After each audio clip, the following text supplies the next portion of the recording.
अस्सलाम वालेकुम, आप देख रहे हैं प्रोग्राम रियासत और अवाम और मैं हूं मारिया जदू। नाजरीन, इलेक्शन कमीशन ने सदर आरिफ अलवी के दूसरे खत का भी जवाब दे दिया है और इलेक्शन कमीशन ने ऐवान सदर को मुशावरती अमल में शामिल करने से जो है वो मुआज़रत कर ली। इलेक्शन कमीशन ने यह कहा है कि सूबाई असम्बलियों के इंतखाबात की तारीख के मामले में सदर का कोई किरदार नहीं है और सदर आरिफ अलवी साहब को इस एक्ट के ऊपर बहुत ज्यादा जो है वो क्रिटिसिज्म भी फेस करना पड़ा।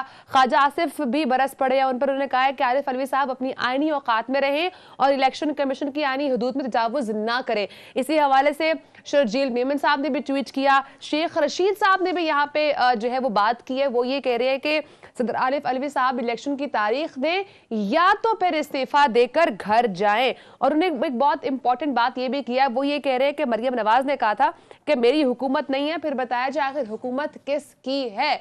अब सवाल यहाँ पर ये बनता है कि ये इलेक्शन जो होने हैं ये 90 रोज में होने हैं या नहीं होने, और ये इलेक्शन या सिर्फ सूबाई इंतखाबात होंगे या ये आम इंतखाबात जो है वो इलेक्शन कमीशन करवाएगा, ये इस वक्त का सबसे बड़ा सवाल है। इस पर बात करेंगे। और उसके साथ साथ एक ऑडियो लीक्स का मामला हम देखते हैं पाकिस्तान के अंदर हर थोड़े दिनों के बाद आ जाता है।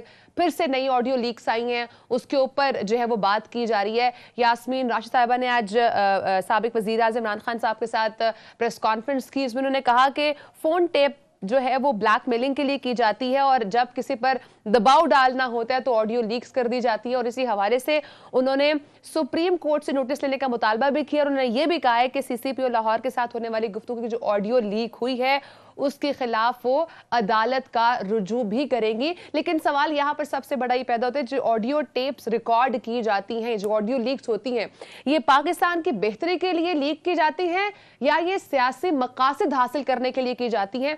इस पर बात करेंगे। प्रोग्राम का आगाज करूंगी। नाज़रीन, मेरे साथ स्टूडियोज में मौजूद है तज्जियाकार अनवर रज़ा साहब और हमें ज्वाइन करेंगे टेलीफोन लाइन के थ्रू रहनुमा मुस्लिम लीग नून शेख रुहेल असगर साहब। सर, बहुत शुक्रिया, आपने प्रोग्राम को टाइम दिया। सर, बिफोर मूविंग फॉरवर्ड मैं शेख रशीद साहब का एक क्लिप चलाना चाहूंगी, फिर उस पर भी हम आगे बात करेंगे। शेख रशीद साहब क्या फरमा रहे हैं सदर आरिफ अलवी साहब से, क्या उनका मुतालबा है, जरा भी सुन लें। सदर अलवी को कहता हूं कि मंडे के दिन इलेक्शन की तारीख दे वरना इस्तीफा दे। जो ये सियासी तौर पर बक बक करें, टैं टैं करें, टैं टैं फिश करें, वो आप डेट दे दें अलवी साहब, बाकी देखते हैं सुप्रीम कोर्ट में क्या होती है। मरियम नवाज शरीफ ने कहा है कि ये मेरी हुकूमत नहीं है, तो फिर जुर्रत करो, बताओ किसकी हुकूमत है। इलेक्शन होंगे, जो मेरे पास खबर है वो ये है कि सूबे और मरकज के इकट्ठे इलेक्शन होंगे। रोहेल साहब, आपकी तरफ आऊंगे, कहिएगा, जैसे भी शेख रशीद साहब भी कह रहे हैं कि इलेक्शन जो है वो इकट्ठे होंगे। इलेक्शन कमीशन ने भी आरिफ अलवी साहब को कह दिया है कि सब सूबाई असम्बलियों के इंतखाबात की तारीख के मामले में सदर का कोई किरदार नहीं है। Sir, what's your take on it? ये मामलात कहाँ पर जाते दिखाई दे रहे हैं? क्या हुकूमत तैयार नहीं है इंतखाबात के लिए? अच्छा, मैं आपका एहसानमंद हूँ, आपने मुझे अपने प्रोग्राम में बुला लिया। वैसे तो आपने 3-4 ऐसे लोगों की बातें की जो बाकी बड़े अकल और फहम के मालिक हैं। अब मैं उनके सामने गया हूँ। अब बात यह है कि आप प्रेसिडेंट जो होता है वो एक सेरेमोनियल, आफ्टर जो हुई थी ना ये 58B के बाद, ये एक सेरेमोनियल एक है। अब उसको प्रेसिडेंट जो भी आएगा, कोई भी हो, ABC, उसको कम से कम अपने अख्तियारात का, अपने मामलात का उसको अंदाजा होना चाहिए। वो प्रेसिडेंट कोई भी हो, वो प्रेसिडेंट है, इस मुल्क का प्रेसिडेंट है, सुप्रीम कमांडर है वो। अगर उसको इतना ही इल्म नहीं है कि उसके क्या इख्तियारात हैं, क्या उसको आइन, क्या उसको इख्तियारात तजवीज़ करता है, तो फिर मेरे ख्याल में शायद ये फिर अपने आप का मजाक उड़ाने वाली बात है ना, जब हंसाई वाली बात है। अब उसका तल्लुक कोई नहीं है। हाँ, डिस्कस कर सकता है, बैसियत एक सदर मुमलकत, वो डिस्कस कर सकता है, लेकिन उसमें उसका किरदार कोई नहीं है। ये तो पहली बात मैं आपको, ये अपने आप का मजाक उड़ाने वाली बात है। दूसरी तरफ आ जाइए।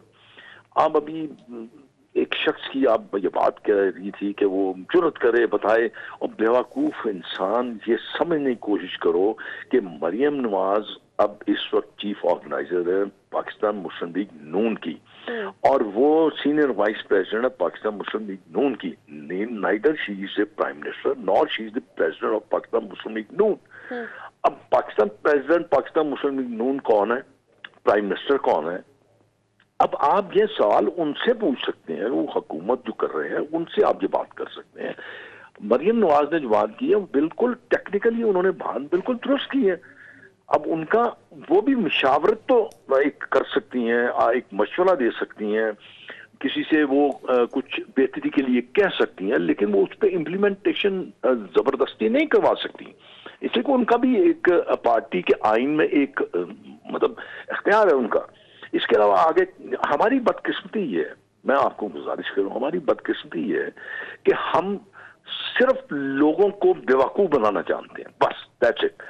और जब हमें कोई फोरम मिल जाता है ना तो हम उस पर उल्टी सीधी बातें करते हैं। अभी आप ये देख लीजिए, अच्छा इसी शख्स की आप माजी में की हुई जितनी प्रेडिक्शंस, आपने आपको प्रेडिक्शन करना, मैं इसके बारे में ये कहता हूं, मैं अक्सर कहता हूं इसके बारे में, क्योंकि ये जो नेशनल असेंबली का सफर है हम दोनों ने इकट्ठे शुरू किया था और मुझे अच्छी तरह याद है कि इस शख्स का जितना पॉलिटिकल विजन है मैं जानता हूं इसको अच्छी तरह, बड़ी अच्छी तरह, क्योंकि 85 में मैंने इकट्ठे सफर किया था, बड़ी अच्छी तरह जानता हूं मैं इसको और इसकी खसलत को भी जानता हूँ, सियादात को भी जानता हूँ। और मैंने इसके बारे में ये कहा था कि खुदा के लिए अपनी डोमेन में रहो, अपने ब्रैकेट में रहो। इस मुल्क में एक ही शख्स था और उसका नाम था पीर ऑफ पगाड़ा शरीफ अली मतान, ठीक है। वो उसमें वो तंज भी करते थे, वो उनको प्रेडिक्शंस करने का शौक भी था, क्योंकि एस्ट्रोलॉजी के साथ उनको काफी शगल था उनका और वो करते थे प्रेडिक्शंस। अब इसकी अगर आप बाजी की उठा के देख लीजिए ना तो आपको कोई एक बात किसी दौर में भी सच होती नजर नहीं आई, स्वाय इसके कि ये मियां नवाज शरीफ की तारीफें करता था, उनको वली अल्लाह करवाता था, उसके बाद पता नहीं किस किस के वो ये किस किस की तारीफें और किस किस के। चलिए शेख साहब, ये तो किसी एक शख्स की बात है, आप बिल्कुल बजा फरमा रहे होंगे। मैं नहीं बजा नहीं फरमा रहा, मैं बिल्कुल दुरुस्त फरमा रहा हूँ। अब मैं यही अर्ज कर रहा हूँ ना, I am nearly 70 and I have started my political career in 79। जी बिल्कुल ऐसे, ये उस वक्त पैदा भी नहीं हुआ था। दुरुस्त कह रहे हैं शेख साहब। मैं आपसे ये पूछना चाह रहा हूँ कि आप समझते हैं कि इस मौजूदा सूरत हाल में इंतखाबात ही वाहिद मसाइल का हल है या फिर इससे पहले? नहीं चलता मेरे, ये ऐसी एक बात है, मैंने एक छोटी सी अर्ज की है कि हम सियासी लोगों का एक सबसे बड़ा जो काम होता है ना, वो होता है अवाम की आंखों में धूल झोंकना। अब मुझे ये बताएं कि कौन आप पे इतबार करेगा भाई यार? आपने 4 साल हुकूमत की फेडरल में, आपने 10 साल हुकूमत की केपीके में, कौन सी दूध की नहरें आपने 4 साल में बहा दी इस मुल्क के लिए? कौन से आपने 10 साल में केपीके में चांद और तारे तोड़ के ला दिए उन लोगों के लिए? अब जज्बाती लोग हैं ना, हम लोग हैं जज्बाती, हम बगैर सोचे समझे हम तकलीफ कर जाते हैं, पीछे चल पड़ते हैं, ये नहीं देखते कि हमारा माजी क्या होगा, इलेक्शन के बाद क्या होगा। कोई एक जमात जीतेगी। और ये आप ज़हन में रखें कि मैं फिर एक और बात आपसे अर्ज कर दूं, यहाँ पे इस मुल्क में नहीं, इस मुल्क का खास तौर पर इस मुल्क का, यहाँ पे तनकीद करना सबसे आसान तरीका है। अच्छा मैं बैठ के मैं मिसाल देता हूँ, मैं किसी की बात नहीं करता, मैं अपनी बात कर लेता हूँ। यहाँ बैठ के मैं तनकीद करूंगा कि इस मुल्क के मुआशी हालात बहुत खराब हैं, इसको तबाह कर दिया, इसको बर्बाद कर दिया, ये तो शायद दुनिया को पता, ये सब जानते हैं। मैंने कौन सी नई बात की है? हाँ, नई बात वो होगी अगर मैं अपने अक्ल और फहम से ये बात साबित करूं, ये बात बताऊं लोगों को कि अगर आप लोग ये रास्ता इख्तियार करो तो इस मुल्क में बेहतरी आ सकती है। अवाम के लिए इस रास्ता इख्तियार करने से अवाम के लिए बेहतरी आ सकती है। लेकिन सर सवाल सर सवाल यहाँ पे एक ऐसा है जिसकी समझ नहीं आ रही, जवाब उसका क्या है? चलिए मैं आज समझाने की कोशिश करूंगा, आप सवाल कीजिए। इलेक्शन कमीशन 90 रोज में इलेक्शन करवाने का पाबंद है, बात समझ आती है? नहीं, बिल्कुल नहीं। अच्छा, इलेक्शन कमीशन का काम है इलेक्शन का इनकाद करना और साफ और शफाफ बगैर किसी रुकावट के उस इलेक्शंस को करना। ये सियासी लोगों का काम है उसको तय करना कि कब आपने करना। अब देखिए मैं आपको गुजारिश करता हूं, आइन भी तो कहता है कि 90 रोज में इलेक्शन। मैं वही तो गुजारिश कर रहा हूँ, आइन तो कहता है, लेकिन आइन ये नहीं कहता कि आप 90 रोज में अगर इलेक्शन नहीं कराते तो आपको सजाए मौत दे दी जाएगी। अब देखिए ना, मैं यही तो आपसे गुजारिश करता हूँ, यहाँ पे हर कोई अपना काम नहीं कर रहा, दूसरे के कामों में टांग उड़ा रहे हैं। पहले आप सोचने की समझने की कोशिश कीजिए। चलिए आप मैं वकील नहीं हूँ यार, नहीं तो मुझे वकील करना पड़ेगा और मैं ऐसी बात मेरे मुंह से निकल जाएगी जो मेरे लिए मुश्किल पैदा कर देगी। अब देखिए आप ये कहते हैं कि इलेक्शन करवा दीजिए, क्या आपका मुल्क इस वक्त मुकम्मल हो सकता है? आपको खाने के लाले पड़े हुए हैं, आपके हालात दुरुस्त नहीं है, आपकी इंडस्ट्री बंद हो रही है, जिस किस्म के आपने 4 साल में जो हालात पैदा किए थे, आप उस आगे चलने की सकत में नहीं है। आप इलेक्शन की डंडोरा पीट रहे हैं, क्या होगा इलेक्शन से? शेख साहब इसका मतलब है इलेक्शन से पहले फरिश्ते ऊपर से आ जाएंगे। आप अपने पहले मुल्क को दुरुस्त कीजिए। अगर आप ये समझते हैं, आप ये चाहते हैं आप इस मुल्क के साथ या मुल्क के अवाम के साथ संचेर हैं, तो पहले बढ़िए, कदम आगे बढ़ाइए, आप इस मुल्क को दुरुस्त कीजिए। शेख साहब जो इलेक्शन से पहले हमें इदारा जाती इस्लाहात की तरफ बढ़ना है, इंतखाबी इस्लाहात की तरफ जाना है, और यह भी अहद करना है कि इंतखाबात के नताइज तमाम सियासी जमातों को तस्लीम करना होंगे। मेरा ख्याल है तभी जाके मुल्क आगे बढ़ेगा। आप फरिश्ते ले आइए, आप आसमान से अल्लाह से रिक्वेस्ट कीजिए, एक इल्तिजा कीजिए, इबादत कीजिए, खुदावंद करीम से फरिश्तों को मुस्तार ले लीजिए और उनसे इलेक्शन करवा लीजिए, तब भी कोई नहीं मानेगा। ये एक मजाज बन गया हुआ यार, आप समझ नहीं गए बात को। सर अगर हुक्मरानों की जिम्मेदारी है इलेक्शन करवाना, तो फिर हुक्मरान तो नहीं चाहेंगे इलेक्शन हो। मैं अर्ज कर रहा हूँ ना, मेरी आप गुजारिश सुन लीजिए। हुक्मरान की क्या तरजीहात होनी चाहिए? हुक्मरानों की सबसे पहली तरजीह ये होनी चाहिए कि इस मुल्क को आपने मजबूत करना है, इकोनॉमिकली, सही, जियोग्राफिकली आपने इसको मजबूत करना है, आपने आवाम को सुख का सांस देना है यार। इलेक्शन करने से क्या फरिश्ते आ जाएंगे, इलेक्शन जीत जाएंगे, वो आके क्या कर लेंगे? वो आप पे कोई एतबार करने को तैयार नहीं। जिस किस्म की आपकी फॉरेन पॉलिसी थी उस पर अब आपसे कोई बात करने को तैयार नहीं, इसलिए कि आपने क्या किया, सिर्फ अवाम को ट्रक की बत्ती के पीछे लगाने के लिए आपने अमेरिका को अपना दुश्मन करके साबित, क्योंकि अवाम ज़हनी तौर पे, अवाम नहीं, बहुत सारे लोग ज़हनी तौर पे अमेरिकन गवर्नमेंट के खिलाफ है, लेकिन वीजा भी लेना चाहते हैं हम अमेरिका का। अब मेरे जैसा फकीर आदमी तो बोल सकता है, जो आखिरी दफा 1986 में गया था अमेरिका, और आज वही ज्यादा अमेरिका के खिलाफ बोल रहे थे जो आए दिन अमेरिकन की यात्रा करते थे। लेकिन शेख साहब, माशी इस्तेकाम के लिए सियासी इस्तेकाम भी तो जरूरी है। इन तमाम सियासी जमातों को कौन समझाएगी बात? फैसला तो आवाम को करना चाहिए ना, कि सियासी इस्तेकाम कौन नहीं पैदा होने दे रहा, में जाना पड़ेगा। शेख साहब ये बताइए, हमारे जो सियासतदानों के मामलात हैं वो आजकल भी हम देख रहे हैं, माजी में भी देखा, ये हमेशा अदालतों की तरफ बढ़ते चले जाते हैं। और मैं नहीं समझता। मैं ये अदलिया से भी मोदबाना गुजारिश हाथ जोड़ के अपनी अदलिया से, चाहे वो आला अदलिया हो, चाहे वो अदना अदलिया हो, चाहे वो दरमियान वाली अदलिया हो, खुदा के लिए आप किसी सियासतदान की हमायत करने से आप अपना दामन बचाएं, आप किसी सियासी जमात की हिमायत करने से अपना दामन बचाएं। आप लोगों को इंसाफ मुहैया कीजिए। आपके इंसाफ नजर आएगा जब आपका एक हुक्मनामा जारी होगा। और मुझे ये भी कहने दीजिए आप कि आप जब रिमार्क्स दें तो कम से कम ऐसे रिमार्क्स हों जिससे ये साबित, किसी की दिलदारी ना हो, किसी की बेइज्जती महसूस ना हो उसमें, तो मेरे ख्याल में ज्यादा आपका वो बेहतर रहेगा। और ये चीजें जो है ना, मैं आपको ये कर रहा हूँ कि हमारे यहाँ ये एक बहुत बड़ा एक अलमिया हो गया है कि हम अपना काम छोड़ के हम दूसरों के कामों को दुरुस्त करने में लगे। अब देखिए ना, मैं अगर सियासत छोड़ के तो मैं अगर कानून की बातें करनी शुरू कर दूं तो अजीब मजाक बन जाएगा ना, ये तो अजीब सा लगेगा ना। अगर मैं अपना सियासी काम छोड़ के मैं बॉर्डर पर जाकर बंदूकें चलानी शुरू कर दूंगा तो मेरे ख्याल में फिर नुकसान ही होगा, फायदा कोई नहीं होगा। शेख साहब ये बताइएगा कि हम सियासी इस्तेहकाम की बात कर रहे हैं, इमरान खान साहब ने जेल भरो तहरीक का ऐलान किया है, आप समझते हैं इससे सियासी इस्तेहकाम आ जाएगा या फिर वो इंतखाबात की तारीख हासिल कर पाएंगे? आप सिर्फ इससे कुछ ना सोचें, आप इससे जहन सोचते कि उनका जहन क्या है, उनकी जहनीत क्या है। आप सिर्फ यह देखिए, और ये बात बहुत सारे लोग कह चुके हैं, एनालिसिस भी कह चुके हैं, तजज़ियाकार भी कह चुके हैं, जो कॉलमिस्ट हैं वो भी कह चुके हैं।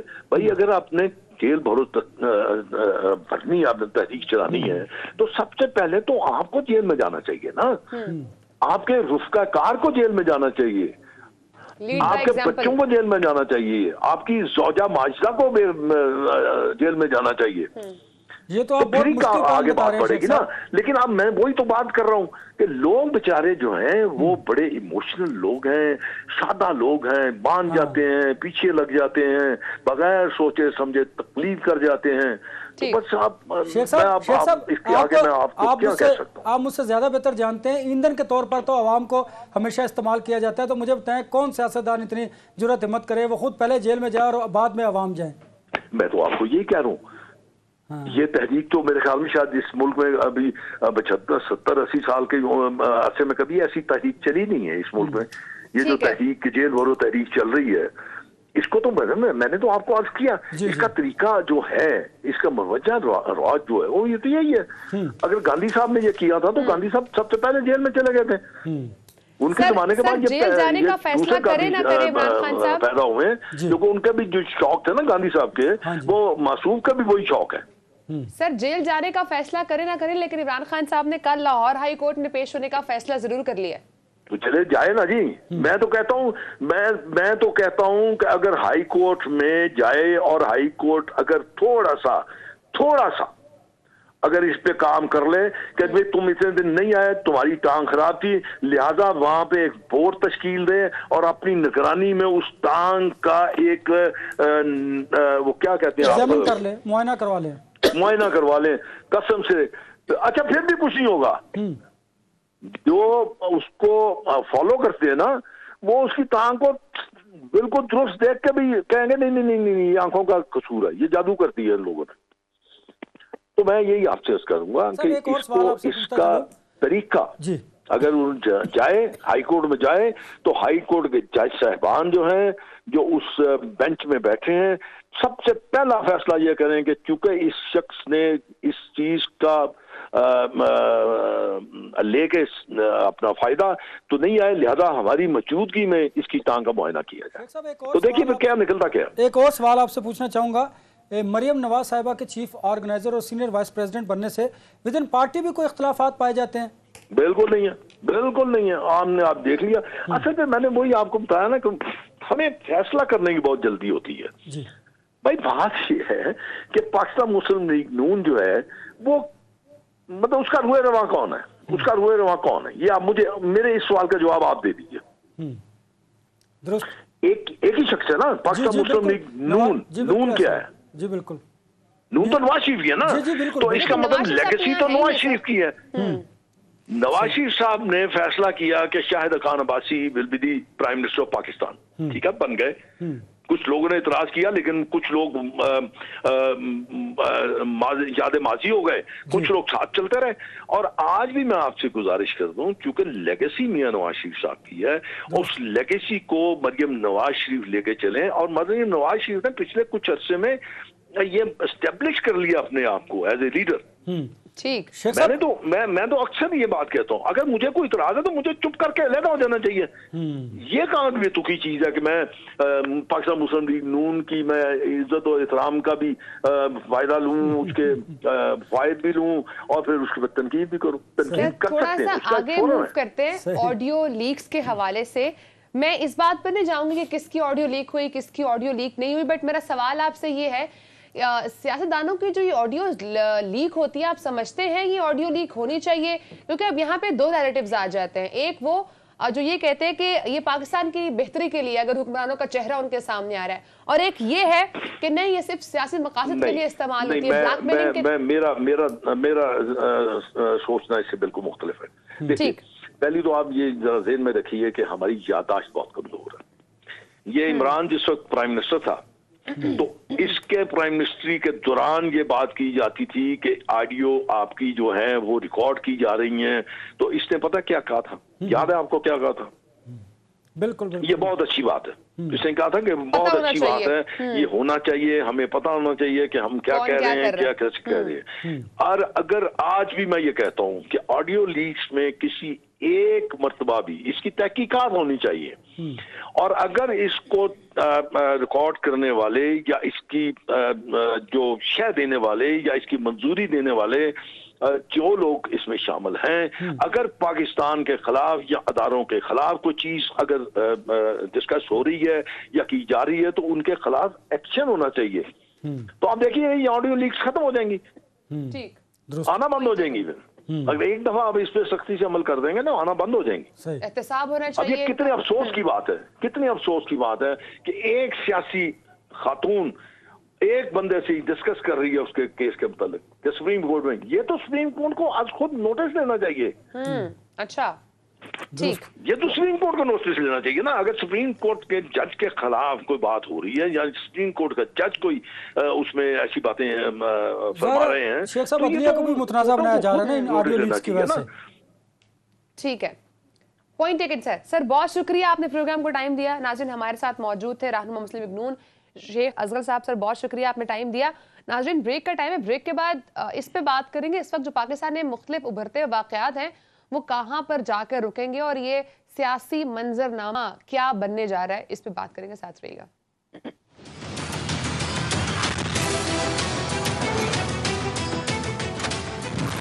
वेलकम बैक नाजरीन, हमें ज्वाइन किया है सीनियर सहाफ़ी तज्ज़ियाकार नसीम सिद्दीकी साहब ने। सर बहुत शुक्रिया, आपने प्रोग्राम को टाइम दिया। सर इस वक्त पाकिस्तान के अंदर मुख्तलिफ इशूज़ हैं, इलेक्शंस नहीं हो पा रहे हैं, फिर इलेक्शन कमीशन ने यह भी कह दिया कि सूबाई असम्बलियों के इंतखाबाती तारीख के मामले में सदर का कोई किरदार नहीं है। उधर से ऑडियो लीक सामने आ रही हैं, मुख्तलिफ किस्म के बयानात सामने आ रहे हैं, तनकीद बराए तनकीद इस वक्त हम देख रहे हैं। पाकिस्तान के ओवरऑल जो सियासी मंजरनामा है इसको आप कहाँ जाते देख रहे हैं?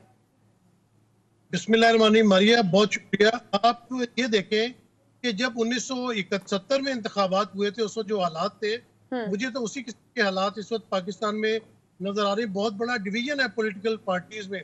लेकिन बात यह कि 1971 में हमने अपना आधा मुल्क खो दिया था, लेकिन उस वक्त आइन मौजूद नहीं था। लेकिन आज जो पाकिस्तान में है वो आइन मौजूद है, आइन की पासदारी करने वाले इदारे मौजूद है, हमारी अदलिया मौजूद है। अब जिस तरह आपने जिक्र किया इलेक्शन कमिश्नर का, इलेक्शन कमीशन का, वो सदर मुमलिकत को तो आइन पढ़ाने की कोशिश कर रहे हैं, उनको आइन की शिकों के बारे में बता रहे हैं, लेकिन क्या इलेक्शन कमीशन और इलेक्शन कमिश्नर को आइन की वो शिक नहीं पता जिसमें क्लियर कट लिखा हुआ है कि अगर असेंबलियां तहलील होंगी तो 90 दिन के अंदर आपने इलेक्शन कराने हैं। बड़ी क्लियर कट बात है। आइन और कानून के तहत आपने देखा था कि जब अदम एतमाद आया था और उस डिप्टी स्पीकर कासिम सूरी ने जो रूलिंग दी थी कि मैं इसको कंडेम करता हूं और वोटिंग नहीं होगी, तो सुप्रीम कोर्ट ने क्या कहा था कि आइन में इसकी गुंजाइश नहीं है। साजिश के तहत अदम एतमाद हो या जैसे मर्जी हो, आपने 14 दिन के अंदर अंदर वोटिंग करवानी है और तमाम मामले को रिवर्स करके वोटिंग करवाई गई। लेकिन सिद्दीकी साहब, आइन में तो ये भी गुंजाइश मौजूद है कि अगर मुल्क में हंगामी हालात हों तो इलेक्शन को ताखीर की जा सकती है इंतखाबात में। तो अनवर रजा साहब पहले ऐसे करें ना कि हंगामी हालात का जो है ऐलान करे हुकूमत अपनी नाकामी जो है वो साबित करे और मान ले कि वो मुल्क को डिफॉल्ट पे ले गई है। जो पिछले साल अप्रैल में इतने बेहतरीन तरीके से पाकिस्तान चल रहा था, पाकिस्तान के माशी हालात बहुत बेहतर थे, तो आज वो मान ले और इसका ऐलान कर दे। जब वो ऐलान कर दे तो उसके बाद फिर आप वो वाली शिक का इस्तेमाल कर सकते। मुझे लगता है सिद्दीकी साहब हुकूमत किसी मुनासिब वक्त का शायद इंतजार कर रही है। चले ये बात तो अपनी जगह पे, लेकिन ये बताइएगा कि क्या इस वक्त तमाम सियासी जमातों को मुल्क के हालात देखते हुए ये अहद नहीं करना चाहिए, रिटर्न नहीं लिख के देना चाहिए कि इंतखाबात के बाद जो भी नताइज होंगे वो तमाम सियासी जमातें तस्लीम करेंगी? अनवर रजा साहब माशाल्लाह आपका इतना एक्सपीरियंस है, आप इतना जो है एक्टिव भी रहते हैं, बहुत बेहतरीन आपने बात की है। असल में अनवर भाई हमारे जो मुल्क का मसला है वो ये इलेक्शन ही है कि जब इलेक्शन हो जाते हैं उस वक्त धांधली का शोर मच जाता है। 2013 की इलेक्शन आसिफ अली जरदारी ने आरोस का इलेक्शन कहा था, 2018 में आरटीएस बैठ गया। लेकिन एक और बात भी है, 1970 के इलेक्शन तो बहुत ही बेहतरीन किस्म के और साफ और शफाफ थे, लेकिन फिर भी पॉलिटिकल पार्टीज ने आपस में इत्तेफाक नहीं किया, इधर तुम और उधर हम का नारा लगा और पाकिस्तान 2 लाख हो गया। अभी भी आपकी बात बिल्कुल ठीक है कि तमाम पॉलिटिकल पार्टीज को ना सिर्फ इलेक्शन रिफॉर्म्स के ऊपर बैठ के मामला तय करने चाहिए, बल्कि पाकिस्तान की जो माशी सूरत हाल है उसके ऊपर भी बैठ के मामला तय करने चाहिए, क्योंकि इंशाल्लाह पाकिस्तान रहेगा तो सब लोग अपनी अपनी सियासत करते रहेंगे। खुदा न खास्ता पाकिस्तान को कुछ होता है तो फिर जो आजाद मुल्क में रहने के मजे है ना, वो आप जाके मकबूजा कश्मीर या फलस्तीन वालों से पूछे तो हम सबको लेकिन मिलकर सर पाकिस्तान की फिक्र करनी मामले चाहिए। के ऊपर जब पाकिस्तान तहरीक इंसाफ से बात की जाती है तो पाकिस्तान तहरीक इंसाफ के मुख्तलिफ रहनुमा यही कहते हैं कि जब हम आएंगे तो हम मिसाल के जमहूरियत करेंगे, मिसाल के मईशत करेंगे। लेकिन अब क्या मसला है, क्या अब इस वक्त की जरूरत नहीं है कि अभी भी एक पेज पर बैठ के तमाम मामलात को हल करना चाहिए? देखिए, इसमें तो कोई दो राय वाली बात है ही नहीं कि सबको मिलजुल के एक मिसाक करना चाहिए, लेकिन हमारी सियासी जमातों को अकल उस वक्त आती है जब सर के ऊपर हथौड़ा पड़ चुका होता है। मुझे याद है कि 90 की दिहाई में जो पीपल्स पार्टी और नून लीग आमने सामने थे, उसके बाद 1999 का मार्शल लगा, फिर लंदन में मिसाके जमहूरियत हुआ, वहां पे मैं मौजूद था और मोहतरमा बेनजीर भुट्टो और नवाज शरीफ साहब ने आपस में पैक्ट तैयार किया। लेकिन आपने देखा कि उसके बाद जब 2008 में पीपल्स पार्टी की गवर्नमेंट आती है तो आसिफ अली जरदारी कहते हैं कि ये जो मुआहदे होते हैं ये कोई आसमानी ज़ईफे नहीं होते। और जब नून लीग की, जब पीपल्स पार्टी की गवर्नमेंट थी तो मियां मोहम्मद नवाज शरीफ काला कोट पहन के मेमो गेट के लिए सुप्रीम कोर्ट पहुंच गए। तो ये ऐसा मिसाक होना चाहिए जो पाकिस्तान की बेहतरी के लिए हो, क्योंकि असल मामला जो पाकिस्तान की मईशत का इस वक्त जा रहा है, वो असल मसला ये है कि आपके जितने भी मुआहदे होते हैं वो फॉरेन इन्वेस्टर उनके ऊपर यकीन नहीं करते, क्योंकि आपके मुल्क में पॉलिसीज का तसलसल नहीं है। वो ये सोचते हैं कि कल को ये गवर्नमेंट चली गई तो ये हमारे मामलात कैसे चलेंगे, जो हम अरबों डॉलर की सरमायाकारी करेंगे इसका कौन जामिन होगा। तो ये तमाम चीजें हमारे सियासतदानों ने बैठ के सोचनी है, उन्होंने इस मसले का हल निकालना है। देखिए साहब, ये भी फरमाइएगा कि आप समझते हैं कि इमरान खान साहब के जेल भरो तहरीक के ऐलान के बाद सूरत बेहतर होगी, या वो इंतखाबात की तारीख हासिल कर पाएंगे, या फिर कौमी हुकूमत बनेगी, या कोई और सेटअप आप देख रहे हैं अगर इंतखाबात ही देख रहे तो? देखिए अनवर रजा साहब, बड़ी आपकी गहरी नजर है इन तमाम मामलात के ऊपर। देखिए, कोई और मामला तो नहीं बनना चाहिए क्योंकि पाकिस्तान में जमहूरियत है तो परवान चढ़ेगा पाकिस्तान। दूसरी बात यह कि जो अपनी एक्टिविटीज है इमरान खान साहब कर रहे हैं, जेल भरो तहरीक या कोई भी चीज़ है, ये मेरे ख्याल से हमारे पाकिस्तान में बड़ी अच्छी बात है कि एक आज़ादी होती है सियासी जमातों को, वो अपने तौर पे जेल भरो तहरीक, लॉन्ग मार्च, धरना, जिस तरह PTI की गवर्नमेंट थी तो मौलाना साहब धरना लेके आए, बिलावल भुट्टो जरदारी लॉन्ग मार्च लेके आए महंगाई के खिलाफ। गो कि अब जो महंगाई जिस तेजी से बढ़ रही है ये सारे मुंह छुपाते फिर रहे हैं, ना आप कोई लॉन्ग मार्च ला रहे हैं ना कोई धरना ला रहे हैं। तो मेरे ख्याल से इमरान खान साहब ने अपनी पार्टी का मोमेंटम बरकरार रखा हुआ। पहले वो लॉन्ग मार्च लेके निकले, लेकिन क्योंकि लॉन्ग मार्च पे उनके ऊपर कातलाना हमला हुआ, वो इस वक्त लॉन्ग मार्च के लिए फिट नहीं है, तो वो कोई ना कोई एक्टिविटी रखते हैं, वो मीडिया को एंगेज करते हैं, वो कौम से खिताब करते हैं, उन्होंने जेल भरो तहरीक शुरू कर रहे हैं। तो ये जो होता है कारकुनों का खून गरमाने का एक बहाना होता है। और नहीं तो इससे हालात खराब होते नहीं देखते आप? देखिए, हालात तो इसलिए खराब नहीं होने चाहिए मुल्क के, क्योंकि जो भी पार्टी होती है वो तमाम तर अपने मामलात जो है वो देखती है। पॉलिटिकल एक्टिविटीज का हर किसी को इजाजत होनी चाहिए। अगर कोई पुरअमन एहतजाज कर रहा है, पुरअमन जेल भरो तहरीक है, तो गवर्नमेंट को उसी हिसाब से रिस्पॉन्स करना चाहिए। अगर आप डंडे लाठी लेके अपनी, आप ओवरसीज पाकिस्तानीज भी हैं, आप बाहर भी विजिट करते हैं, आप दुनिया घूमते फिरते हैं, ये बात बिल्कुल दुरुस्त है। हमने जो फिनांस के लोग थे उनसे पूछा, उन्होंने कहा कि जब कोई पॉलिटिकल लीडरशिप की तरफ से बयान आता है नेगेटिव, तो जो बैरूनी सरमायाकार होते हैं वो पाकिस्तान में इन्वेस्टमेंट का सोचते भी नहीं, करना तो बहुत दूर की बात। देखिए, फिर जेल भरो तहरीक से माशी सूरत मजीद मैं समझता हूँ अबतर होगी। तो आप नहीं समझते कि इन तमाम जो सियासी जमातें हैं उन्हें अब तो खुदा के लिए मुल्क की खातिर एक पेज पर आना चाहिए? अगर तो देखिए ना, इंतखाबात वाहिद हाल है मसाइल का, तो फिर इनके नताइज को तस्लीम करने के लिए एक चार्टर करें, एक जो है मुआहदा करें, अदरवाइज तो हालात फिर मजीद बिगड़ते दिखाई दे रहे हैं हमें। अनवर रजा साहब, हम और आप जो है ना, या मारिया हो गए, हम तो बड़ी आइडियल बातें करते हैं कि इस तरह होना चाहिए, लेकिन यहाँ पे होता नहीं है। अगर तमाम पार्टीज की बात ले ले तो आप देखें कि PDM में 13 जमातें मौजूद है, उनके पास हुकूमत भी है, लेकिन उनसे हुकूमत फिर भी नहीं चलाई जा रही, उनके अंदर आपस में इत्तफाक राय नहीं हो रहा। जब ये अदम एतमाद की तहरीक आई थी तो एक अमेरिकन साजिश का जिक्र हुआ था। चले हम मानते हैं कि अमेरिकन साजिश तो नहीं थी, लेकिन ये हालात ने बता दिया कि साजिश तो हुई थी। क्योंकि अभी पिछले दिनों अगर आपने मोहसिन दावड़ साहब का बयान सुना हो तो उन्होंने कहा था कि हमें तो ये कहा गया था कि अदम एतमाद के जरिए इमरान खान की हुकूमत को खत्म करके इलेक्शन रिफॉर्म्स लाए जाएंगे, नैब रिफॉर्म्स लाए जाएंगे, और उसके बाद असेंबलियां तोड़ के जनरल इलेक्शन अनाउंस कर दिए जाएंगे। लेकिन सिद्दीकी साहब, ये साजिश का देखिए ना, साजिश का हिस्सा भी तो ये सियासतदान बनते हैं। आप माजी में देखें तो कोई ना कोई किसी ना किसी का हिस्सा बनता रहा किसी को गिराने के लिए। अब फिर वैसा ही हो रहा है और शायद आइंदा भी ऐसा होता चला आएगा। देखिए बिल्कुल आपने बिल्कुल ये सही बात कही है कि इस किस्म की जो रविश है वो बिल्कुल नहीं होनी चाहिए। ये जो सियासतदान दिन भर एस्टेब्लिशमेंट के खिलाफ बयान देते हैं, फिर कोई डिग्गी में बैठ के जाता है, कोई सिगार पीता हुआ जाता है, राब्ते सबके एस्टेब्लिशमेंट के साथ होते हैं। जरूर रखें एस्टेब्लिशमेंट के साथ अपने राब्ते, क्योंकि ये पाकिस्तान की एस्टेब्लिशमेंट है, कोई भारत या इसराइल की नहीं है। लेकिन बात ये है कि अगर इस तमाम मामले पे जब इमरान खान साहब माजी से सबक सीखा है उन्होंने, और वो इस पे अभी खुल के बात भी करते हैं, लेकिन फिर भी अभी भी अगर हम देखें तो उनको उम्मीद अभी भी एस्टैब्लिशमेंट से ही और अदलिया से ही है कि वही उनको दोबारा हुकूमत में लेकर आएंगे।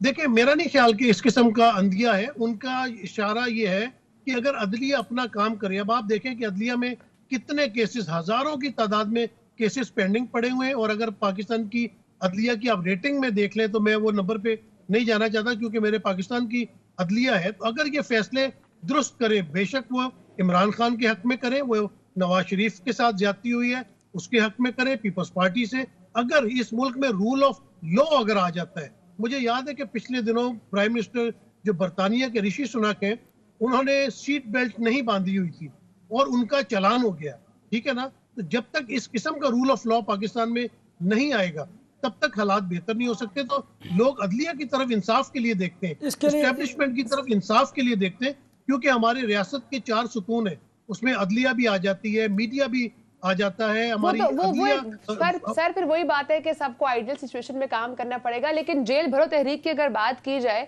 वो अब एक अलग क्वेश्चन है कि इमरान खान साहब उससे इलेक्शन की डेट निकलवा सकते हैं, नहीं निकलवा सकते। लेकिन कहते हैं कि leader has to lead by example. तो इमरान खान साहब को खुद इस तहरीक का हिस्सा नहीं बनना चाहिए? मेरे ख्याल से तो सबसे पहले इमरान खान साहब को अपनी गिरफ्तारी पेश करनी चाहिए, उसके बाद फिर आप देखिएगा। सिद्दीकी साहब, आप क्या चाहते हैं कि पीटीआई की मुश्किलात में मजीद इजाफा हो? देखिए बात यह है कि मैं तो एक बात अनवर रजा जानता हूँ कि अगर आप सहाफत कर रहे हैं, मैं और आप सहाफत कर रहे हैं ना, तो ना हमें डंडों से डरना चाहिए, ना हमें जेल से डरना चाहिए। और यही सियासतदान के लिए, सियासतदान के लिए तो जेल का आपने देखा कि दुनिया के बड़े बड़े सियासतदान ले लें, आप गांधी को ले लें, नेहरू को ले लें, आप नेल्सन मंडेला को ले लें, लोगों ने जेलें काटी है, जेलों से फरार होकर लंदन जाके कोई नहीं बैठा, क्योंकि जो लीडर है आसिफ अली जरदारी की मिसाल सामने के 10-11 साल उन्होंने जेल काटी, लेकिन उन्होंने जेल और ये तशद्दुद और जो चीजें थी उनको फेस किया था। बाकी पिछले दौर में देखें कि ख्वाजा आसिफ को ले लें, ख्वाजा साद रफीक को ले लें, लोगों ने जेलें काटी हुई है। तो जिनकी आप बात कर रहे हैं लंदन जाने की, उन्होंने भी जेल काटी है। वो जो जेल काटी है यार, उन्होंने जेल काटी थे ना कहो ना, वो उसमें ये कि काटी काम है, एक दिन काटी लेकिन देखे ना, वो देखे बाहर रह के और जेल के अंदर रह के फर्क तो होता है। मुझे ये बताइए, आजकल फोन टैप जो है, फोन कॉल टेप का जो सीजन है वो चल रहा है, ये बताएं कि इसमें मुलविस जो लोग होते हैं, क्या उनके खिलाफ कार्रवाई नहीं होनी चाहिए? अगर सियासतदान एक्सपोज होते हैं तो फोन टैप करने वालों के खिलाफ भी तो एहतसाब किया जाना चाहिए। यार वो जो टेप करते हैं क्या आप उनको पकड़ सकते हैं? और भी बड़ी चीजें करते हैं वो, तो इससे मुआवजा होती है। मुझे बताएं फिर आप रूल ऑफ लॉ की बात क्यों करते हैं? नहीं, मैं तो वही बात करूं ना। हाँ। ये बात मेरे और आपके कहने से नहीं होगा। अगर रूल ऑफ लॉ होगा, जैसे इमरान खान साहब की एक पिटीशन पेंडिंग है 4 महीनों से सुप्रीम कोर्ट के अंदर। अब आप देखें कि बेशक वजीर आजम इमरान खान हो, नवाज शरीफ हो, यूसुफ रजा गिलानी हो, ये चीफ एग्जीक्यूटिव होते हैं मुल्क के। और ये जब एक ऐसे टेलीफोन, जो आपको पता है ग्रीन कलर का टेलीफोन होता है, उससे जब प्राइवेटली किसी के साथ बात करते हैं, अगर वो बात भी टेप हो रही है तो कितने शर्म की बात है। और कौन वजीर आजम के मुलाजिम ही टेप कर रहे होते हैं ना, जो एजेंसीज जो चीजें उनके अंडर काम कर रही होती है, वो अपने बॉस की चीजें टेप कर रही होती है। फोन टैपिंग जो होती है, अब इसका मकसद भी पीछे क्या होता है ये समझना भी तो जरूरी है ना। ये अब सियासी मकसद के लिए यूज हो रही है, हुक्मरानों को एक्सपोज करने के लिए हो रही है, मारिया का कितना मासूमाना सवाल है, बेहतरी के लिए यूज हो रही है। इसका मकसद क्या होता है? आप और मुझसे बेहतर कौन जान सकता है इसका मकसद क्या होता है? लेकिन आप इस पे कमेंट कर दीजिएगा। देखिए, इसका कोई भी मंतक हो सकता है, ठीक है, लेकिन जब ये बात बैरून मुल्क एम्बेसडर्स को और सरबराह मुमलिकत को पता चलती है, तो वो कहते हैं कि यार पाकिस्तान के वजीर आजम या सदर से बात करना या किसी वजीर से बात करना, तो इसमें तो कोई प्राइवेसी नहीं है, इसमें तो कोई सीक्रेसी नहीं है, तो वो कभी भी 1-on-1 भी आपसे बात नहीं करेंगे। तो तो ये देखें कि जो छोटी मोटी बातें हैं या जो जितनी ऑडियो तो इस पे अकाउंटेबिलिटी होनी चाहिए। आप समझते हैं कि इसको हमें बिल्कुल होनी चाहिए, एंड पॉइंट तक 100% जाके फाइंड होनी आउट करना चाहिए, चाहिए। और जो इसमें जिम्मेदार है उनको कैफरे किरदार तक पहुंचाना चाहिए। लेकिन फिर वो अल्टीमेटली वही बात आ जाती है, आपने जैसे कहा कि उन तक आप पहुंच सकते हैं नहीं, एक उससे बड़ा सवाल है। सर बहुत शुक्रिया, आपने प्रोग्राम को टाइम दिया। ना साथ मौजूद है सीनियर सहाफी तज्जियाकार नसीम सिद्दीकी साहब। ब्रेक का वक्त है, ब्रेक के बाद हम इस पे बात करेंगे कि अनवर रज़ा साहब से पूछेंगे कि अब मामलात कहाँ जाते दिखाई दे रहे हैं, क्योंकि इमरान खान साहब तो ये कह रहे हैं कि इन तमाम जो रिकॉर्डिंग्स हुई हैं उसकी जनरल बाजवा साहब ने उन रिकॉर्डिंग्स को तस्लीम किया, जो कि गैर कानूनी अमल है। तो इस पर भी बात करेंगे, ब्रेक के बाद साथ रहिएगा।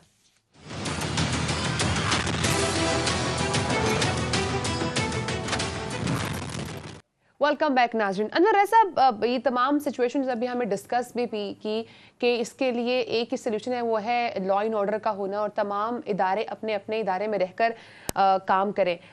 लेकिन सवाल यहाँ पर यह भी है कि अगर इलेक्शन 90 रोज़ में नहीं होते हैं तो ये सिचुएशन ऐसी रहेगी। सिचुएशन ऐसी रही तो इमरान खान साहब जो कि इस वक्त अपोजिशन में है, वो या तो कोई ना कोई तहरीक शुरू होगी या जल्द से जुलूस शुरू होंगे, तो फिर मौशी हालात कैसे बेहतर होंगे, सियासत में इस्तेहकाम कैसे आएगा। और ये दोनों चीज़ें आप बार बार बात करते हैं कि आपस में इंटरलिंक्ड है। देखें, आज शेख रशीद साहब ने भी एक स्टेटमेंट दिया है कि सदर अलवी इंतखाबात की तारीख दें या रिज़ाइन करें। एक तो ये बात है कि आपको इस आनी ओहदे को सियासत में नहीं घसीटना चाहिए, इसी से खराबियाँ पैदा होती हैं और इसी से मसाइल जन्म लेते हैं। दूसरी बात, शेख साहब ने इस बात का भी इजहार किया कि उन्हें ज़िमनी इंतखाबात होते दिखाई नहीं देते, बल्कि वो समझते हैं कि आम इंतखाबात ही अब होंगे। डेफिनेटली उन्हें कोई ना कोई इन्फॉर्मेशन तो होगी। और तीसरी बात है कि आइन में इस बात की गुंजाइश मौजूद है कि इलेक्शन कमीशन ऑफ पाकिस्तान के पास ये इख्तियार मौजूद है कि अगर मुल्क में कोई हंगामी सिचुएशन है, सूरत हाल है, तो वो इंतखाबात को लिंगर ऑन कर सकते हैं। तो ये तीसरी बात है। अब बात यह है कि इंतखाबात अगर तमाम मसाइल का हल हैं, मुल्क में स्टेबिलिटी आ सकती है, इस्तेहकाम सियासी आ सकता है, मौशी सूरत हाल बेहतर हो सकती है, तो मैं कहता हूँ रातों रात आपको इंतखाबात करवा देने चाहिए। लेकिन एडिंग ऑन के इस वक्त हुकूमत कहती है कि हम तैयार भी हैं इलेक्शन के लिए, हम कोई ऐसा नहीं, इशू ये नहीं तो जो हुकूमत है ना वो एक सियासी गुफ्तगू करती है, हालांकि हुकूमत तैयार नहीं। लेकिन आपने मुझे डी टैग कर दिया, मैं आपको बता रहा था, मैं हुकूमत वाली बात पे बाद में आऊँगा।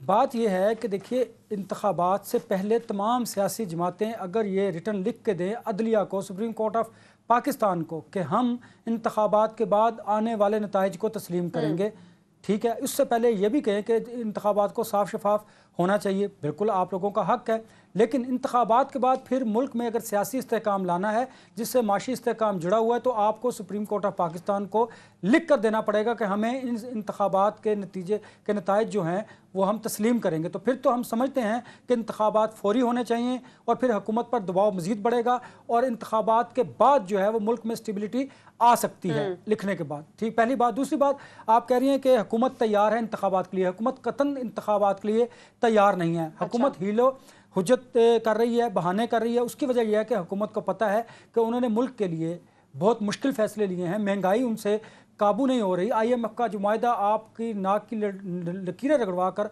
आपके साथ मुआहदा साइन किया जा रहा है, इस तमाम सिचुएशन में अगर इस वक्त PDM में शामिल जमातें, मखलूत हुकूमत अगर इंतखाबात में जाएगी तो वो बुरी तरह नाकाम होगी, ये ज़हन में रखिए। तो ये बात अगर आपको मुझे पता है तो उन्हें भी पता है, इसलिए वो इंतखाबात की तरफ कभी नहीं जाएंगे। ये बात इमरान खान साहब को भी पता है कि इस वक्त सिचुएशन उनके लिए बहुत बेहतर है पोलिटिकली। वो इंतखाबात में जाएंगे, उनकी पॉपुलैरिटी भी ठीक है और मुमकिन है वो अच्छी पोजीशन के साथ दोबारा वापस आ जाएं। तो ये बात इस्टेब्लिशमेंट को भी पता है, ये बात तमाम सियासी जमातों को भी पता है और ये बात खान साहब को भी पता है। इसलिए खान साहब सियासी दबाव बढ़ाने के लिए जेल भरो तहरीक का ऐलान करते हैं, असम्बलियाँ तहलील करते हैं, पार्लियामेंट में वापस आने की बात करते हैं। वो चाहते हैं कि किसी भी कीमत पर इंतखाबात करवा लिए जाएं और PDM में शामिल जमातें चाहती हैं कि किसी भी कीमत पर इंतखाबात ना करवाए जाएं। अब इस बिटवीन इंतखाबात करवाने और ना करवाने के दरमियान जो मामला है वो क्यास पैदा करता है। उसके लिए हालात ख़राब हैं, PDM कहती है, लेकिन इमरान खान साहब कहते हैं नहीं,